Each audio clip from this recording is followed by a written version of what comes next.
nature is to see, but you're blinded by coverings. The most virtuous thing, clarifying, most powerful thing that we can do is to destroy the coverings, to discover. What up, party people? We're back with another reflection on the Daily Vedantic. And this timeless ancient philosophy is so complete. It's so not just applicable in daily life, but it's like, I always say it's like having 23 golf clubs for the golf course of life, and there's a club for every scenario. This philosophy is also called, outside of Advaita Vedanta, it's also called Sanatana Dharma, which means eternal principles. Just principles to apply in any little situation you get into on the golf course of life. And it is so freaking awesome.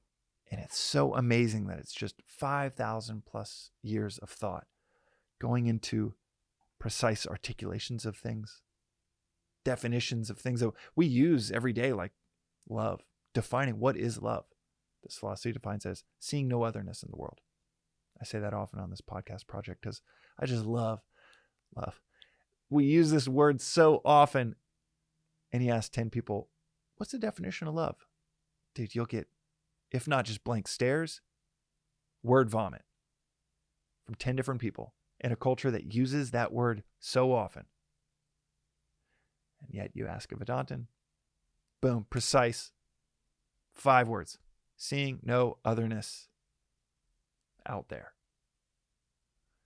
Okay, it's 6 words. Seeing no otherness in the world. But we changed it there to hit the 5 quota.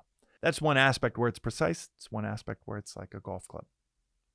Just, oh, that's what love is. My wife, my child, it's full identification with them, seeing no otherness. It's treating them how I would treat myself. Christ's great commandment that he gave at the Last Supper. Love others as he has loved us. And a precise definition of what that is. Within this philosophy, there is this, and this, it took me 2 seconds to love this, but within this philosophy, there is Brahman, which is the vast. That's Sanskrit for the vast. That is the ultimate ground of being. That is divinity within this philosophy.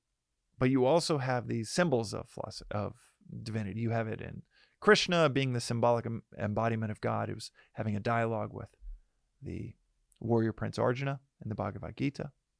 You have someone like Shiva, the god of destruction. You have the other 2 within the trinity of gods that make up the world. God of creation, God of maintenance, preservation.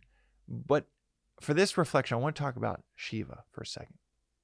Shiva the destroyer. Their entire lineages of Hinduism, it's much more religious and ritualistic than Vedanta, the philosophy of Vedanta.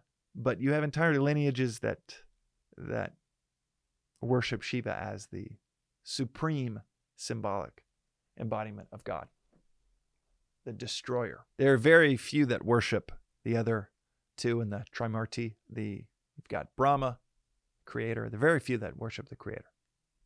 There are a bunch that worship Vishnu, preserver, maintainer. But there are a lot that worship the destroyer, Shiva. And I loved this. Like I said, 2 seconds in, I loved that there was a reverence for destruction. Maybe that's the destructive nature within me. It's one of the reasons I love startups is you're disrupting the world. I think it's one of the reasons I was attracted to building startups. That's why I love creating is you're destroying the old way, maybe the inefficient, the suboptimal, the unrighteous incumbent, but you're disrupting the way that we do things with something new, novel, beautiful, better, whatever opinion you might have of it.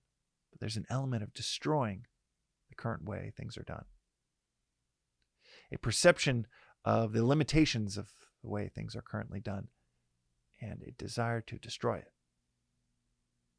It doesn't take but 10 seconds to think about all of the aspects of this world that any one of us would love to remove.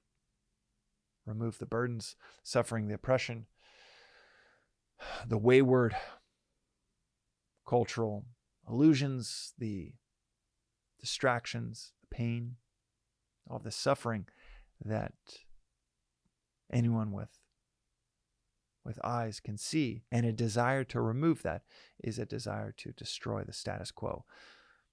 That's cool in its own right. Just looking at suffering and being like, I want to destroy that. But what's far more sophisticated within this reverence to Shiva's destroying those aspects within ourselves. Destroying the suffering and self-sabotage that we chatted about in an episode recently. The constant self-sabotage, getting in our own way, destroying that suffering caused by our own hand. Destroying ignorance. The blind spots that keep leading to that self-sabotage. Destroying the aspects of ourselves that don't serve ourselves, or even worse, lead to the destruction. If we do not destroy it within ourselves, leads to the destruction of the worlds around us.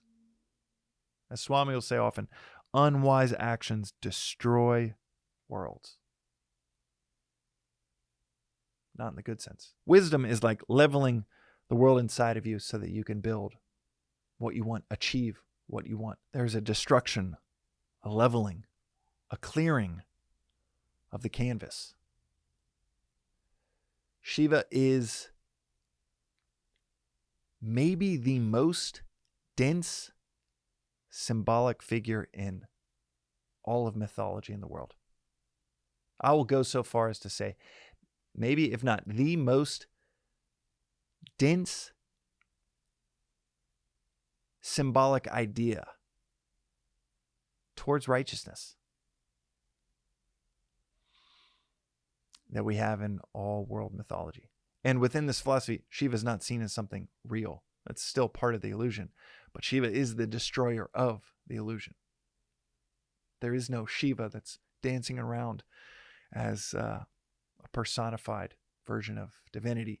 It is just symbolism, a pointer, something to revere that destroys Maya, the illusion, that destroys ignorance, that destroys ego, destroys all of the coverings that keep us from seeing what is. If you are blinded by something, if your nature is to see, but you're blinded by coverings, the most virtuous thing, clarifying, most powerful thing that we can do is to destroy the coverings, to discover,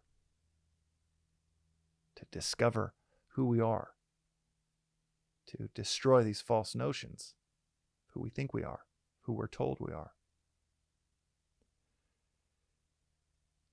It's not about, maybe in the first 2 seconds I thought it was about the world. Destroying, I even get a smile right now when I think about it, destroying suffering in the world or the status quo. You can get a smile because that can be quite fun. What kid doesn't want to move a wrecking ball around if they're given the chance at the controls? But the far more powerful approach to a reverence to destruction is to turn inward, to revere, to pursue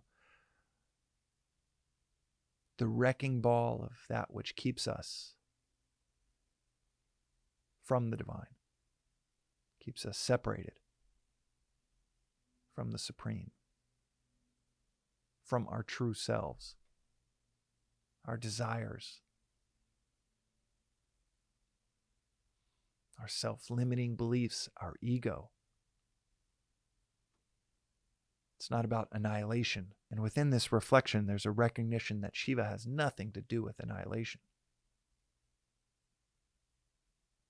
but everything to do with transformation.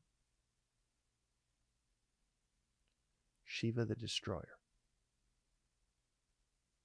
And if you're interested, go ask ChatGPT about all the different symbolism within this figure of Shiva. And you'll see what I mean by just how dense it is. It is a three-dimensional Upanishad. Three-dimensional sermon, just seeing or reading about the different aspects of this figure that is revered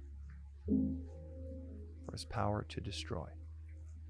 That is today's reflection on the Daily Vedantic. We'll see you next time.